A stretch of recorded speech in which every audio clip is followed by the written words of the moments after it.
So you see, different scholars have reached different conclusions about the meaning of American.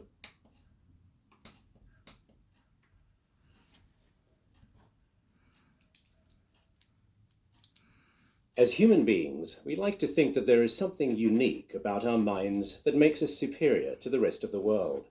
So it was a great shock when in 1997, a supercomputer called Deep Blue beat the world chess champion Garry Kasparov. A mere machine had won at a purely mental challenge, defeating one of the strongest players ever. How had that happened? People came up with various excuses. Perhaps Kasparov had got tired, or perhaps he felt frightened of the machine. There was even a suggestion that the team of scientists overseeing Deep Blue were giving it some unfair assistance. But the true explanation is Deep Blue's sheer computing power. The powerful processors used by Deep Blue could analyze millions of possible moves. No human being could possibly consider so many options. So when Kasparov lost, many people said Deep Blue's victory is just another demonstration of a machine's power or strength. It doesn't really show intelligence or creativity.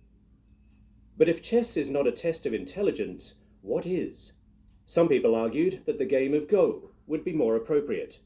Go is played on a larger board, and there are many more possibilities. Human Go players often say they are compelled to choose a move by instinct, not by calculation.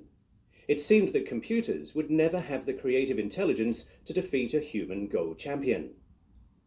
But then, in March 2016, a computer program called AlphaGo did defeat one of the world's best human players, the South Korean professional Lee Sedol.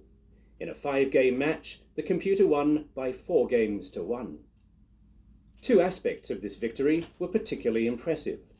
The first was how much the machine had improved. 6 months before the match with Lee Sedol, AlphaGo had played a professional European Go player, a much weaker opponent. Although the computer won that match, it still showed certain weaknesses. In the following 6 months, however, the computer played many millions of games against itself, gradually learning how to improve. By the time it played Lee in March, it was much stronger. Lee acknowledged that the machine had been too strong for him, although he said that it was a defeat only for him personally, not for humankind. The second impressive aspect was the way in which the machine played. It did not seem superior in calculating power. In fact, it made some mistakes. But in its creative use of strategy, in the originality of some of its moves, the computer seemed superior. This could not be described as a victory for mere calculating power. The program which defeated Kasparov at chess did so merely by simple calculation. But AlphaGo's success seems to prove that computers can also show intelligence and creativity. Perhaps that is why one commentator described AlphaGo as not just the best player of the past 2,000 years, but also as a work of art.